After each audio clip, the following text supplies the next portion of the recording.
காட்சிகள் ஓடிக்கொண்டே இருக்கும்.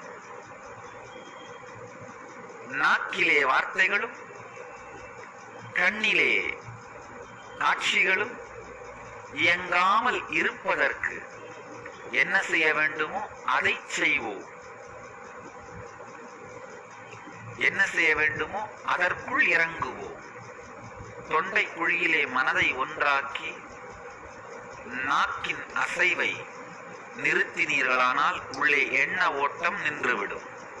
கண் கருவிழி இரண்டையும் ஸ்திரமாக்கி கண் கருவிழியின் அசைவை நிறுத்தினீர்களானால் எண்ண ஓட்டம் மனதிற்குள் படங்களை பார்க்கின்ற மன ஓட்டம் அடங்கிவிடும்.